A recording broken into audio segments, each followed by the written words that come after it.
My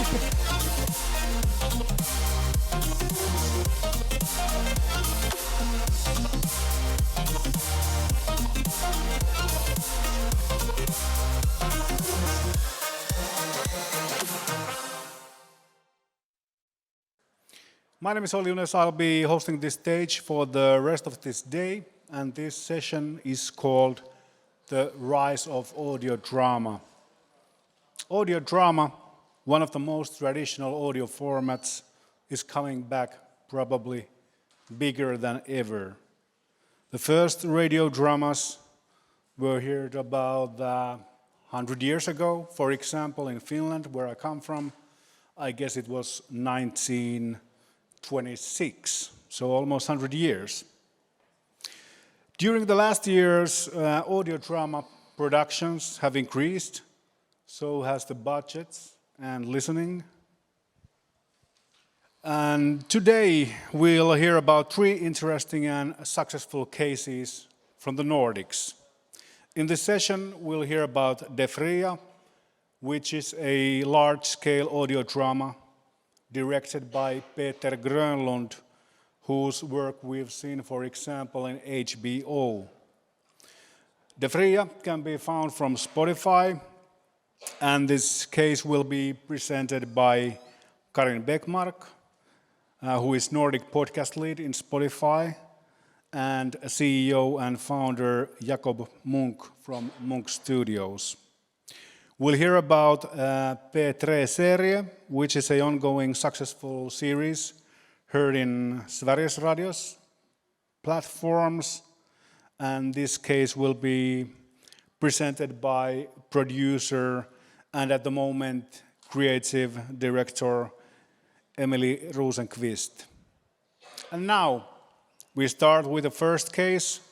We'll hear about Yle's music drama presented by executive producer from Yle Drama, Matti Kajander. So, welcome and please welcome the first speaker of this session, Matti Kajander and Yle's yearly music drama. Thank you.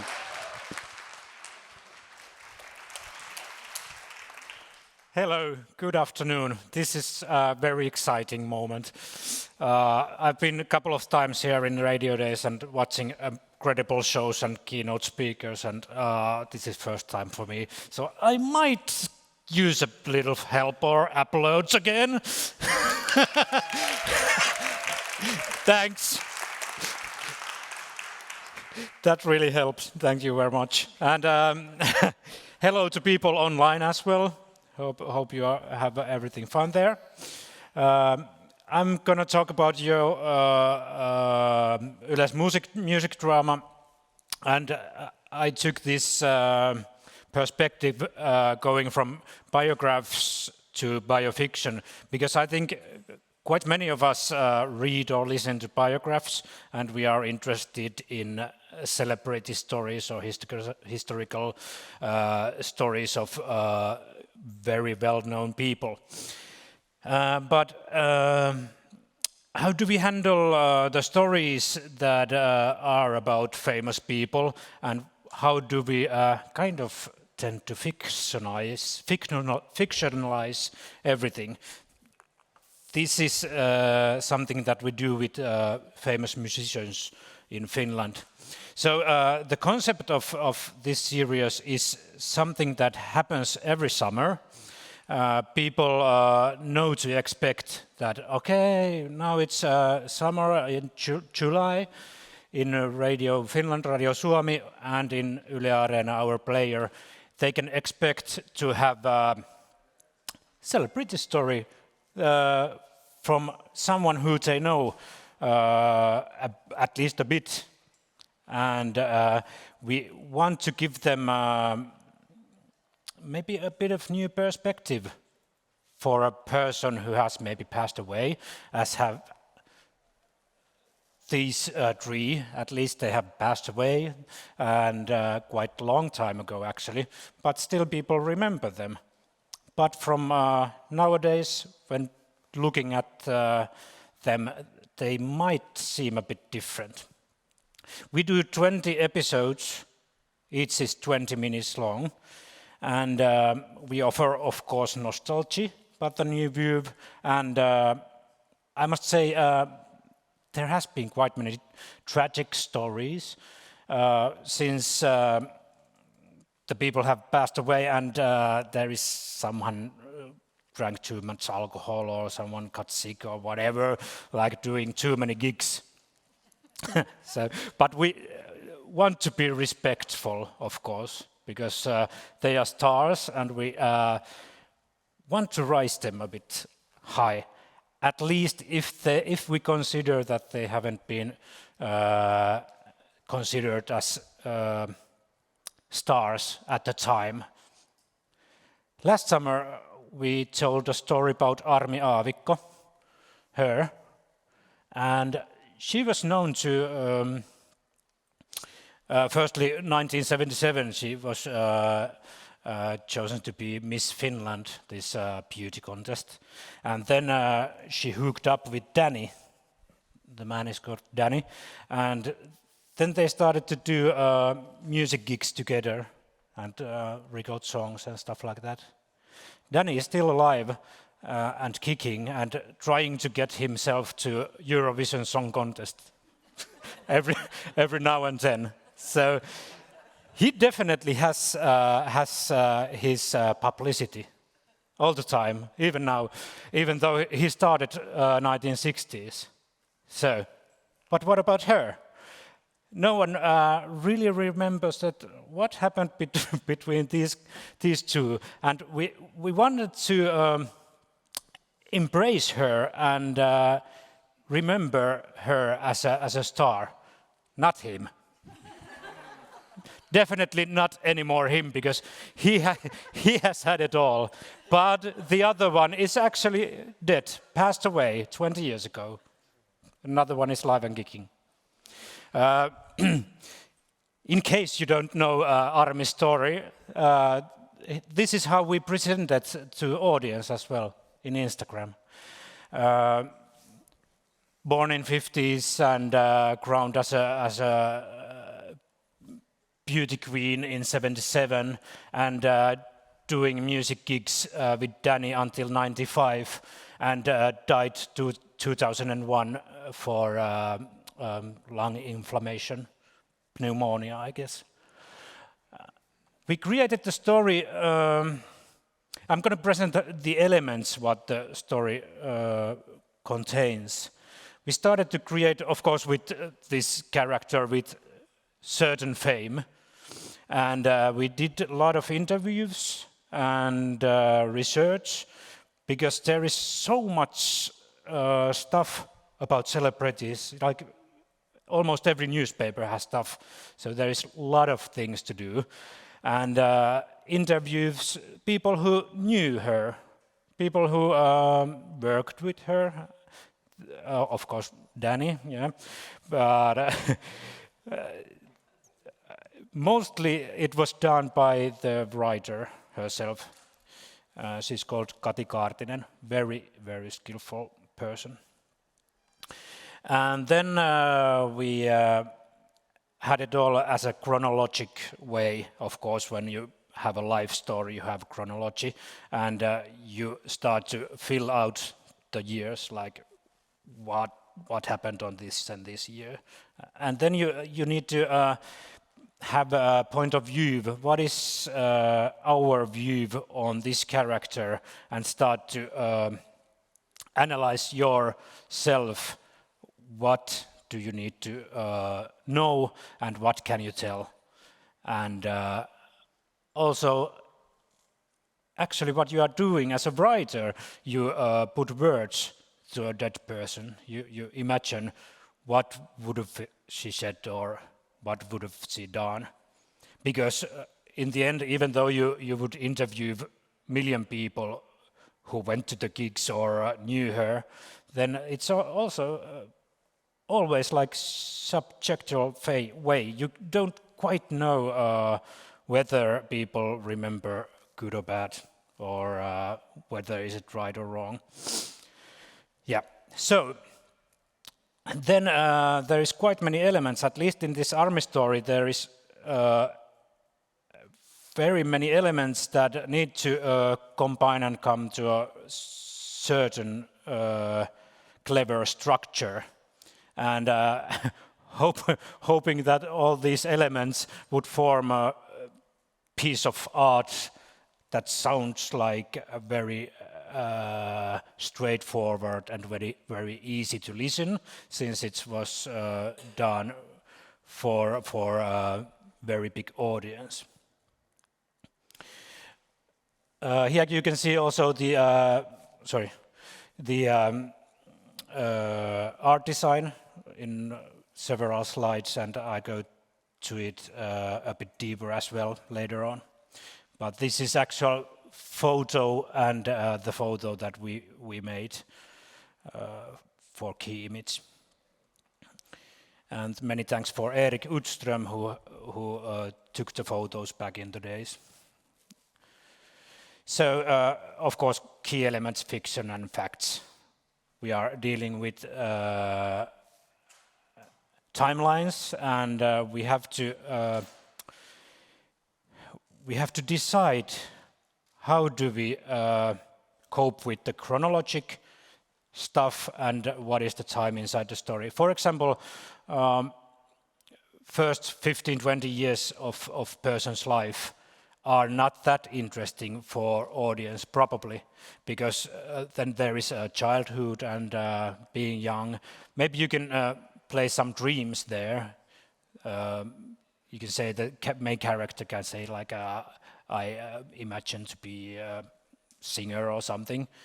If that's true or not, I don't know. But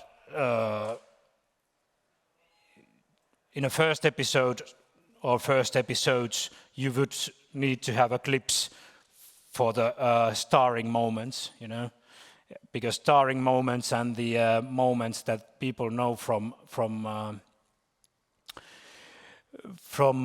news and magazines are the moments that they are actually waiting for the story to have. So if you are first 3 episodes having only the childhood, that doesn't work probably, because people want to have the starlight moments. There is many characters that people are not, the audience are not, they don't know who they are, like music producer that is kind of somewhere in the back of the star. And you need to characterize many people and have some kind of caricatures that they are playing in the story. And you need to imagine scenes. As I said, we don't really know what happened behind the scenes all the time, but we need to imagine, we have to have some kind of interpretation of the scenes, what might have happened. We might know that in some cases that there was an argument, or they had a party, but still we need to fictionize it. We need to somehow imagine what is the scene like. Style-wise, when you are doing like epoch, which is happening 17 or 80s, do the people speak the way we speak today? And is it beneficial in audio to use same rhetorics and same kind of speech as back then or today? I don't know. It's about general style and how to manage with the general style of the series. And then there is also, of course, the concept itself, the format, which we try to repeat every year. We always adjust it a bit, but still the writer needs to cope with the concept. And always when doing fiction, you do it towards the facts that people know or what really has happened.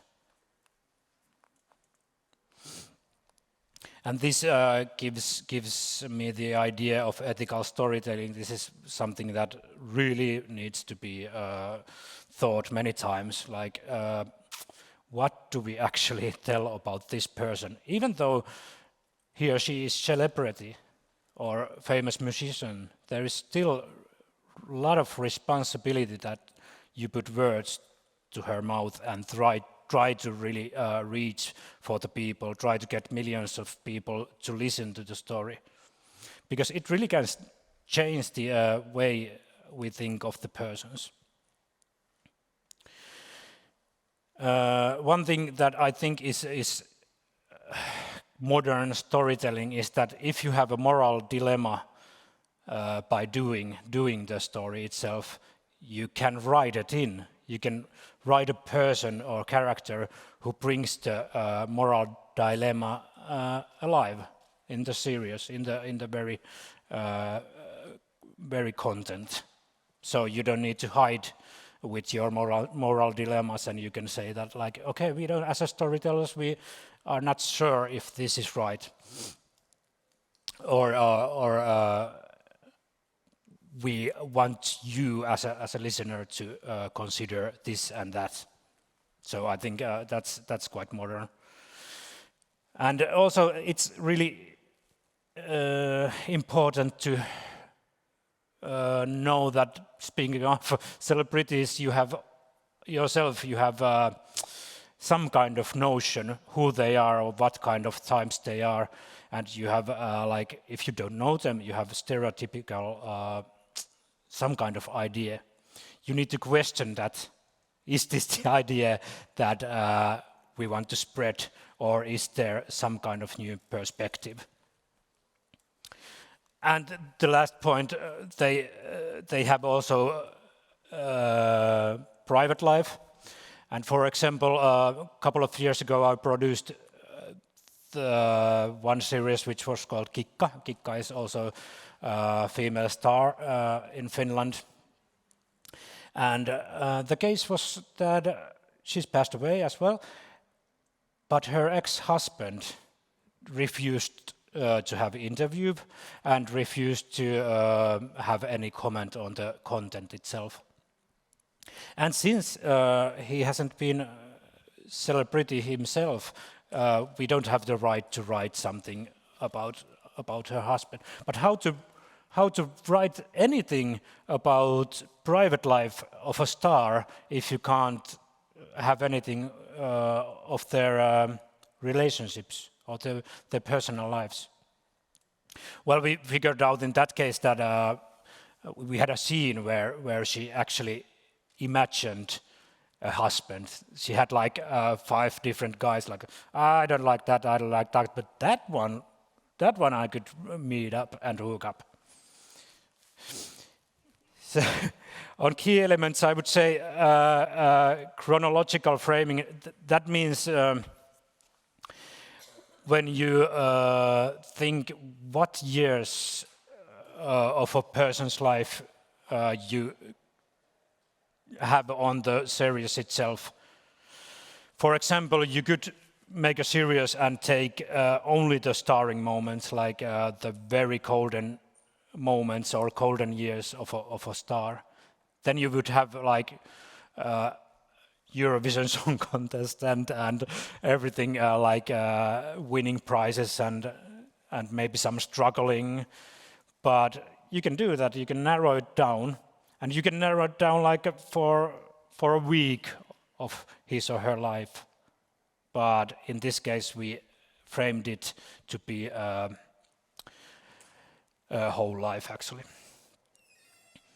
One thing that is important is the narrator, who gives all the time details on the framing. Narrator can say that, okay, this is, now we are on year 22 and it's May, and this is what is happening. And then you start the acted scene, for example, this way. And in Army, the actor of Army was the narrator herself, actually. I'm going ahead, sorry, with the slides. Music's so very important.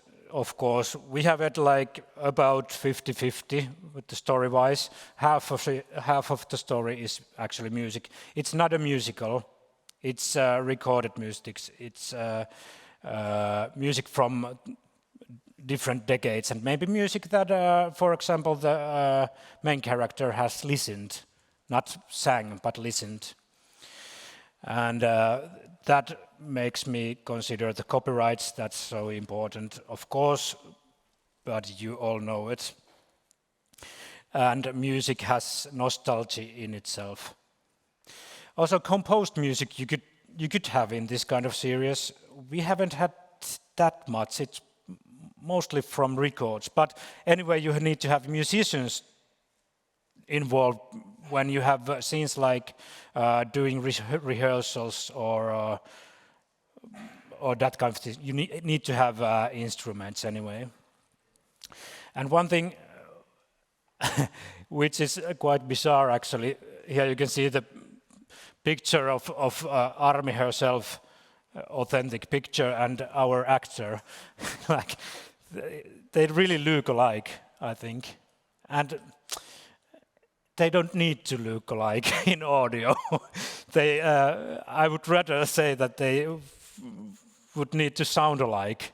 But in this case, they are both. They are sound alike and look alike. And of course, if you have talented actors, they can modify themselves. They can have the manners that the actual person had.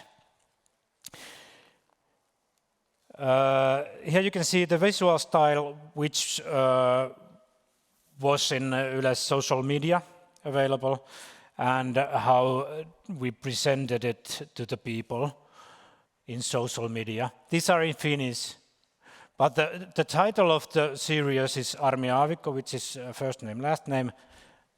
In between, I was alive.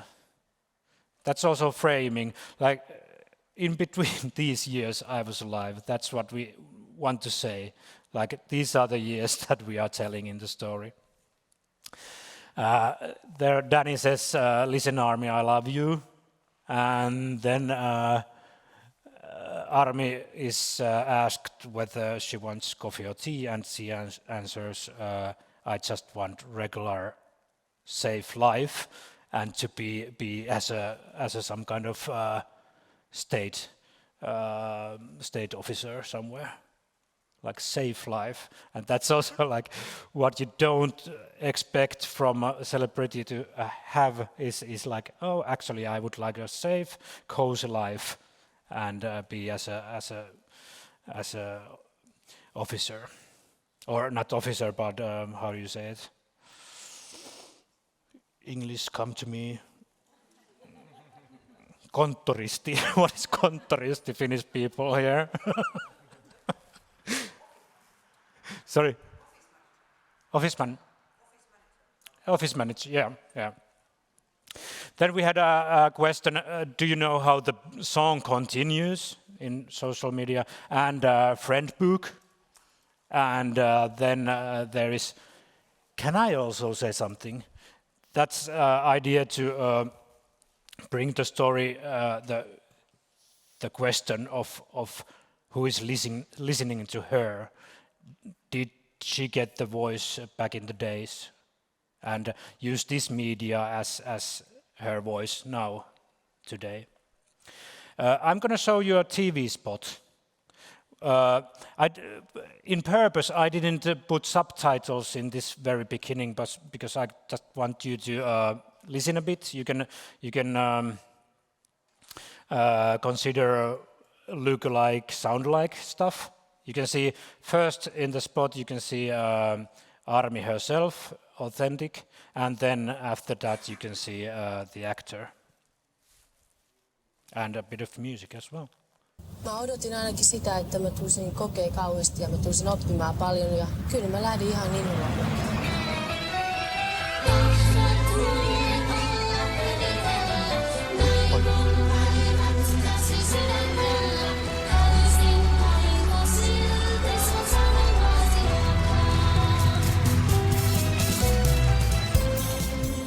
Synnyin syyskuussa 1958 ja kuolin tammikuun 2. 2002. Siinä välissä olin elossa.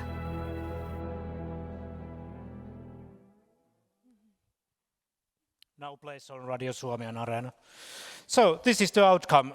This is only the player starts, which is 5.14 million starts in Yle Arena player, and the population of Finland is 5.5 million. And you can add you can add all the rain. Yeah.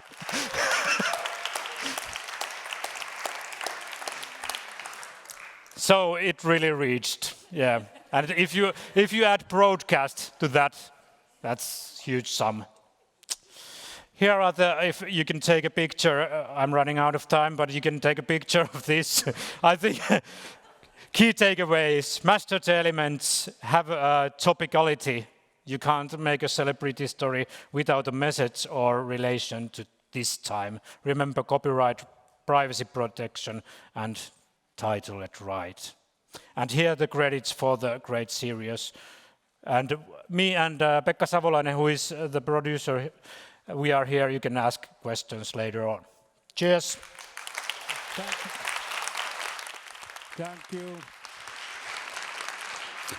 Thank you so much, Matti, and you could pretty much adapt this concept to any country and culture.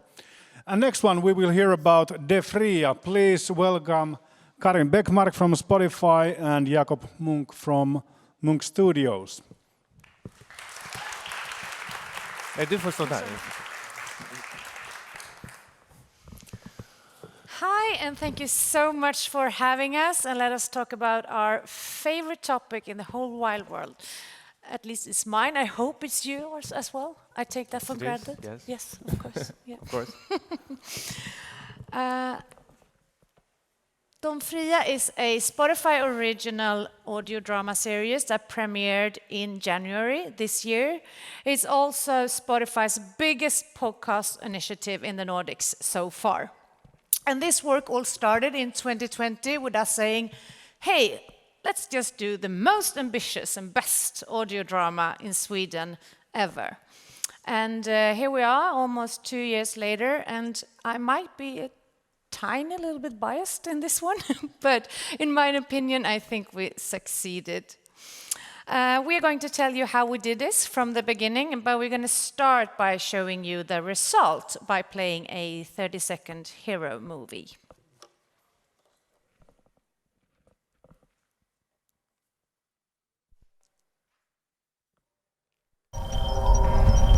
Vi ville bara göra något eget. Skapa en egen plats. Ett eget samhälle. En egen modell av frihet och ansvar. Om allting går förlorat kan ingen vinna alls.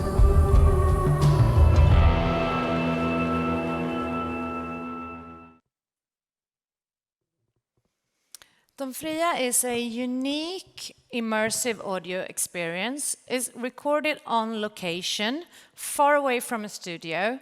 The actors wore costume and really acted together. So if a scene took place in a forest, for example, they were in a forest. So they did not just deliver the lines in a microphone. And it's produced in 8D, also called spatial sound, which makes the sound come from 8 different directions in your ears. So when you listen to it in headphones, you can really feel like you are in the room together with the actors or the people in the series. And from the very beginning of this, we never compared this to any other audio dramas. We rather looked at Netflix and HBO TV series and let that lead the way through the whole project. And at Spotify, with Spotify Originals, we want to inspire the creative community. We want to push the boundaries about what a podcast can be, and we want to lead the development of audio. So for us, it was really important when we decided to do an audio drama. We really wanted to do something special, something that was beyond what we have heard before. And we knew that we wanted to have a top-line cast and crew, an idea that really made us feel intrigued and excited. And we knew that we wanted to be delivered in 8D, and all of this to create this amazing immersive audio experience. So we tried to write all this down together in a brief, and that we sent out. And we got a massive response. We got over 200 submissions from audio companies, filmmakers, scriptwriters, and authors, and so the Swedish creators were really waiting for this opportunity. They were ready for it. And some of the ideas stood out a little extra, and especially one of them. Yes, thank you for having us here. It was just such a lovely request. We took it, of course, very seriously. I learned today that it was actually 200 ideas that was sent in. We took it seriously and reached out to our network, which is basically the Nordics, Germany, and the Netherlands, in like creatives. And this particular idea was, this is the one page from the beginning. This particular idea comes from a creative session that I had in our Danish office together with 3 top creatives. And Thomas Bjerregaard is the one who made it. He's got, the task was to make an idea that would be scalable and also relatable. And this idea is scalable because it's very on one place, on one location, because it's in a farm, it's in a small farmhouse in the countryside, and it's also a small crew or a small cast. I mean, it could be very big, but this is greppbart in Swedish. So scalable, yes. You can make it in either with one voiceover or you can make it with a full cast. And relatable, it was because it was Thomas. He just came from living in a commune in the south of Denmark, a collective who with free thinkers, and he was contemplating the idea: what happens to a smaller group of people who actually lives under these ideas of no rules, etc. If someone even freer comes into that environment and have no limits when it comes to sexuality, violence, being manipulative, etc. So that's the main theme in the whole series, I would say. And so, yes, it was very relatable. And it clicked also together with the pandemic, because in Sweden, at least, many people were moving out from cities out to countryside. So it was like a movement also in the society. That's the idea. Now to the plot. This is a drama about people in their 25-ish years. You can see in the first episode, it's Matilda and Rami moving out on the countryside together with their friends.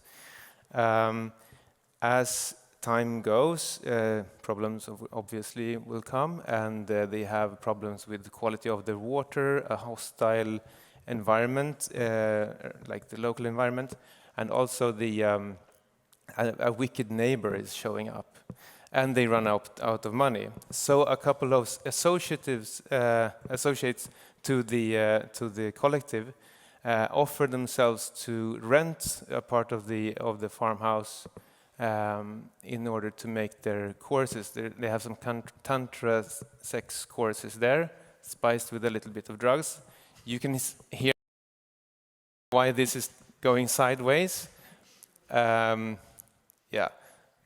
And as a listener, you don't really know whether it's Matilda's toxic behavior or if it's the environment itself around them wanting them to move back, or if it's the neighbor who is vicious. And in the end, you will hear brutal and evilness come to you. So all the Swedes can listen to this, and all the others as well, of course, but we don't have any subtitles at the moment. So the cast and the crew. Thomas Bjerregaard, obviously, he was making the script, and finding the right team to this ambitious project was a bit of a challenge. It was hard labor and also pickiness. So together with Karin and Peter Nyrén at Spotify, our team consisting of Stina Semgård, Mette Kruse, myself and Malin Axelsson, we found Peter Grönlund as a director. We wanted to work with a director who didn't have any experience from audio drama before, but with TV series. As you said, you wanted to compare with TV series at Netflix, etc.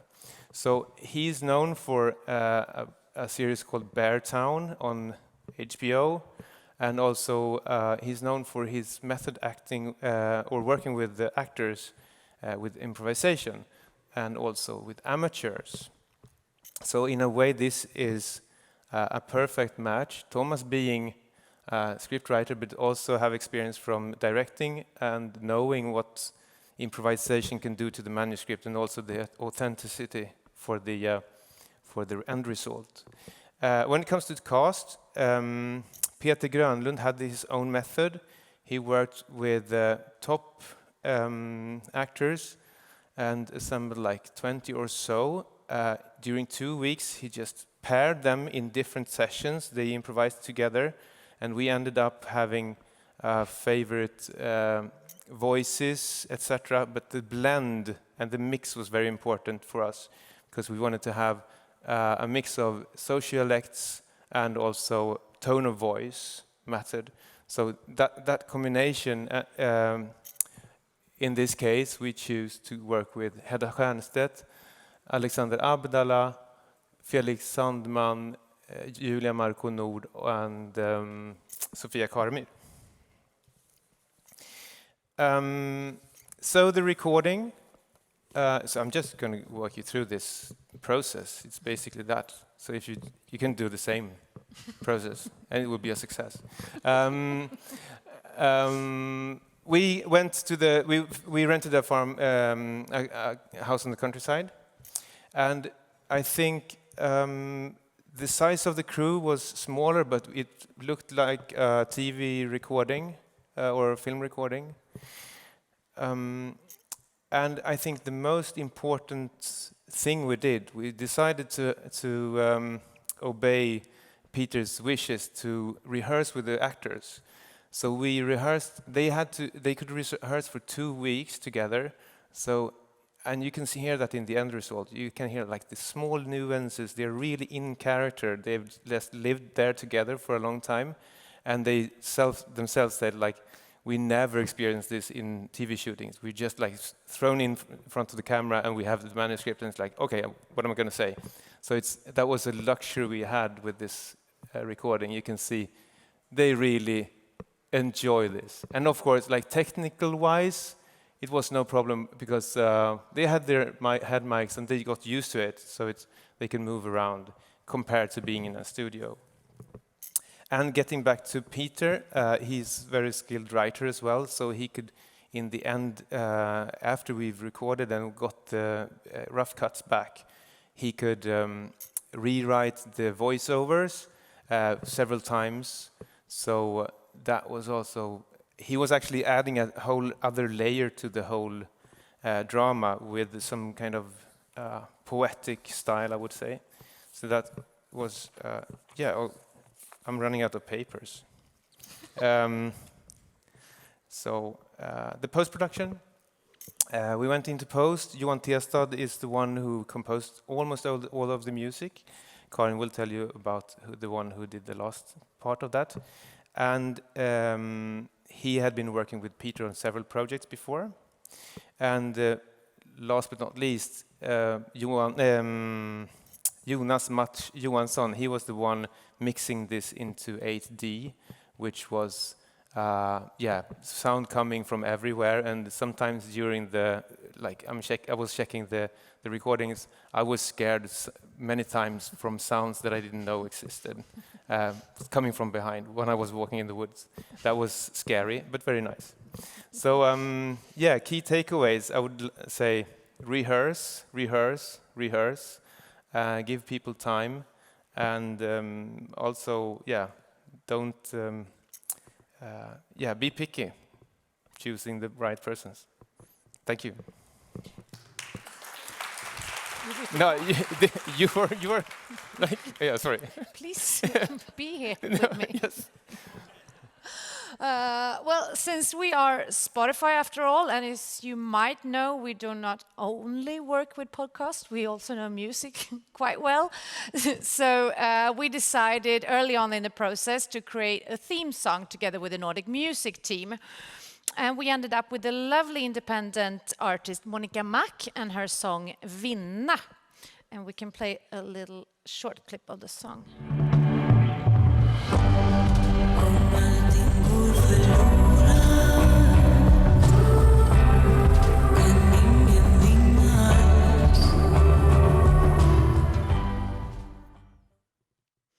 So both Monica and Vinna were handpicked by our teams and recorded and mixed in the Spotify studio in Stockholm. And the song was released 1 week before the premiere and used in the marketing campaign. And Peter Grönlund, the director, also used it several times in the audio drama. So everything was beautifully tied together. And the PR strategy started off with an announcement period, building up to exclusive pre-listening breakfast event. And we ended up with a lot of articles, interviews, TV and radio performances. The PR reach was more than 56 million. And as you know, we have 10 million people living in Sweden, so that was quite a result. And the marketing was something special as well, with the first, as I know, the first podcast ever to have a commercial in the cinema. And we also had a big digital and out-of-home campaign. So as a result of all this, Don Fria was glued in top of the podcast chart for more than 4 weeks. We never saw that happen before, and especially not with a fiction podcast. And the numbers continue to grow. So I must say that we are extremely proud over Don Fria, both the production and the result. And I know that you are as well, or you should be. You did an amazing work. I thanked you 100 times, I think, but I will take this opportunity to thank you for bringing the story and the ambition to life. Yeah, likewise. I was so glad for having this opportunity. Thank you. And I just was thinking about key takeaways. Yeah. What do we, because I think we just missed that. I'm saying rehearsal. Yeah. And also on location, use head mics, etc. That would, I would say that's very crucial for this. What would you say? As you said, be very picky, especially with the cast, because we actually said no to very star actors because we didn't think they could do it, actually. It's a totally different thing. You might know, everybody in here, but it's a totally different thing to act on screen, because you can use all your body language and the looks and everything, but if you only can use your voice, even if you are a Hollywood actor, you might not be able to do that. So, and it's, of course, very important to have voices that are not similar to each other as well. So, yeah, the casting took so much longer than we expected. Yeah. Yes. It did. Yes, it did. Well, thank you so much for listening. Yes.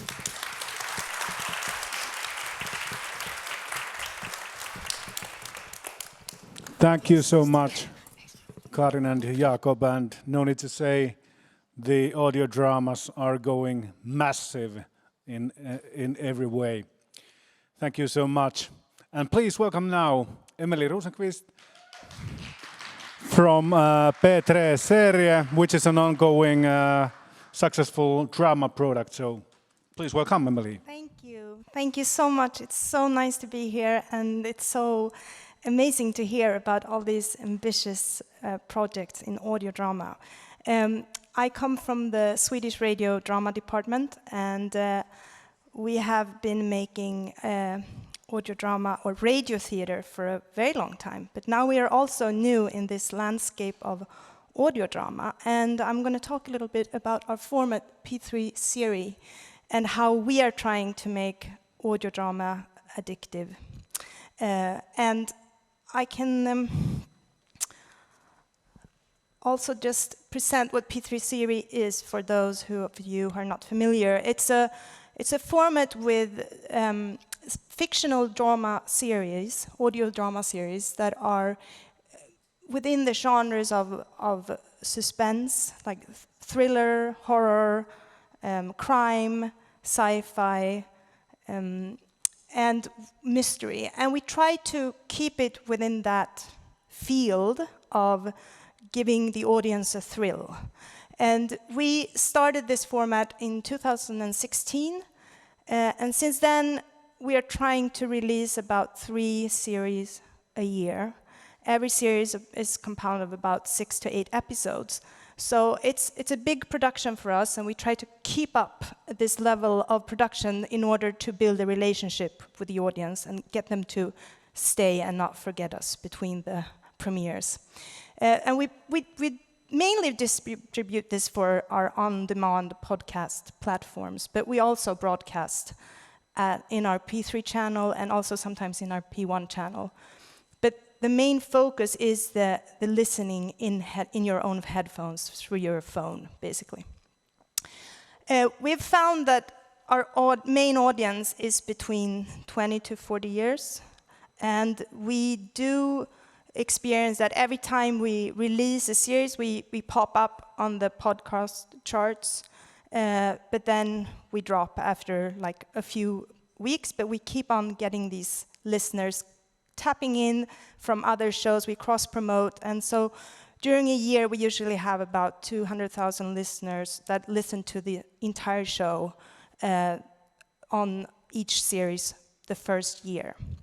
So every time we release a new show, we get new listeners that start to listen to the previous shows, and that's part of the format, to be a clear format that brings in audience that listens to many shows. Okay, so, oops, wrong direction. So, okay, so we went from this radio theater setting into the audio drama field. And what is then audio drama to us? We like to think that, just like the Fria here, that we're trying to move into the zone of where people listen a lot to radio documentaries and podcasts, but also watch TV shows, more than stage theater, more than conventional radio theater. And we're thinking that that type of listening that's inside your ear needs to be more intimate, have a more natural feel. You're not sitting in a big venue and watching the actors on stage. You're not listening on a radio in the kitchen while you're doing the laundry or something. You're actually with this person or these people in your ears. So we're trying to adapt the whole process into that sound. And still, we want to maintain the listening experience as being something that's elaborate and thrilling and immersive, and we try to make it rich at the same time. So when we're doing this change from radio theater to audio drama, we also changed the whole production line, from everything from how we develop scripts into how we record. And I'll just show you a scene here. It's not dialogue. It's just for sound effects, and it's a fight. They do their own stunts kind of thing. They're not hitting each other. Stanna!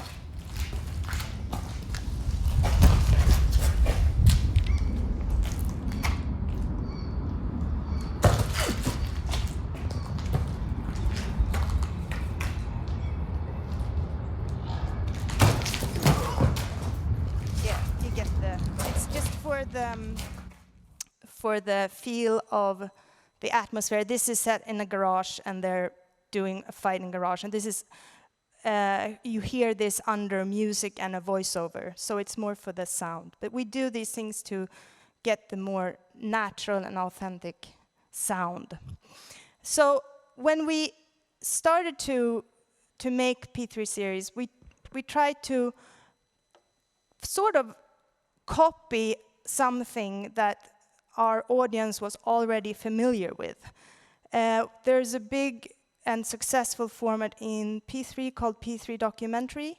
So we kind of copied the sound of that to make. The first show was a complete fake documentary about a murder among young people that was set in the 90s. And the idea was to make it as authentic, but also very suspenseful and addictive. And we tried to have this young perspective and to pretty early on get the premise, what's the stakes of the show, to pull in the listeners and have them listening. So I can just play you a clip. This is a beginning of one show. It's in Swedish, and I haven't translated, so I'll just play you a short bit just so you hear the tone of it. It's the beginning of the first episode of a show called The Exorcism in Eksjö. It's a case of arson, but it turns out to be not only a case of murder, it's also a case of demons. And but the trick was to get people not to think, oh, what's this spooky, crazy thing? We take them there, but we start like this. Det brinner i Gamles hus. Det måste komma hit, det är Stadsbusvägen 37, det måste komma nu. Natten till den 13 november 2010 inkommer ett samtal till SOS Alarm från småländska Eksjö. Röken sprider sig flera kilometer.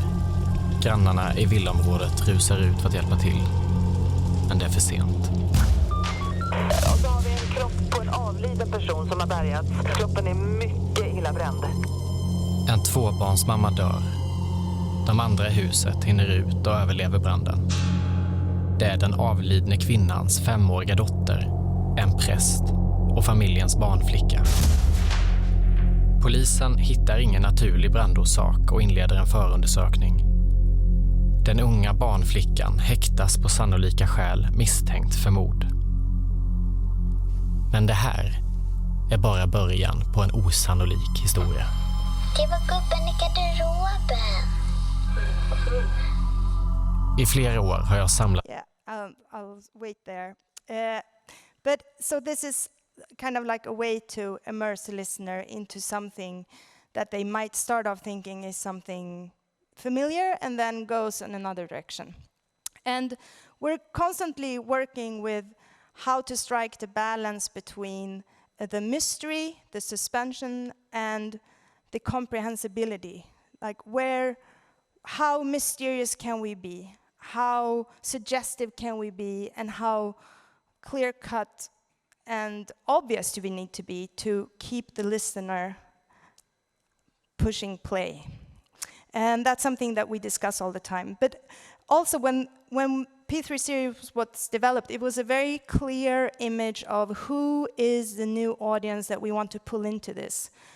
And we thought it would be someone who would not listen to radio theater, who would not go to stage theater, but as I said, would be very skilled with their phone, would be listening to their phones all the time and enjoying podcasts and TV shows.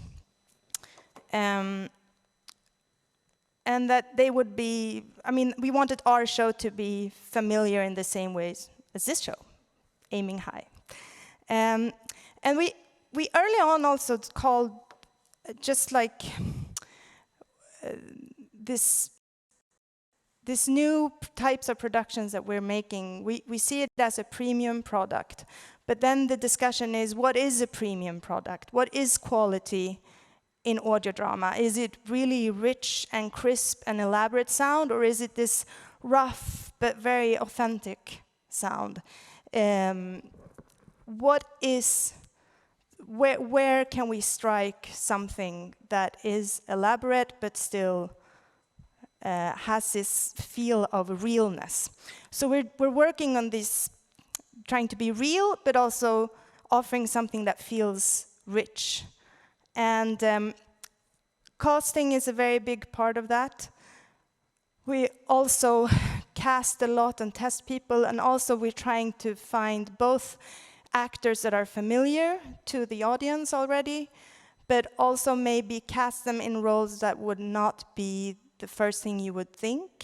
Sometimes we use like influencers also. We take them into the show to get the fan base of the influencers, and then we let them play something that is close to them, sort of like a typecasting thing. Or we use a music artist that has an audience within his music that could do a small role in our show and then talk about it to tap into new audience, basically. But we also find that we need to mix voices also for sociolects, but also for representation. We're a public service company, so we also feel like we need to include different types of people, and we think a lot about the casting process. We listen a lot to voices, and we try out.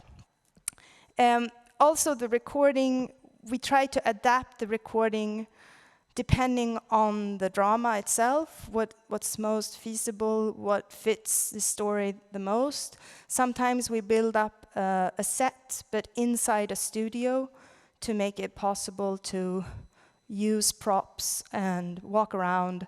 Sometimes, or very often, we use this mobile equipment, not in-ear recording so much like this, but film sound equipment, basically mobile equipment. And we also have used, for one series, we used this binaural head. It was a show that was just basically two people talking to each other all the time. It was an police interrogacy. He was interrogating people about a murder, like a whodunit. And it was in this interrogation room, and there's this binaural head who just picks up the sound of the interviews.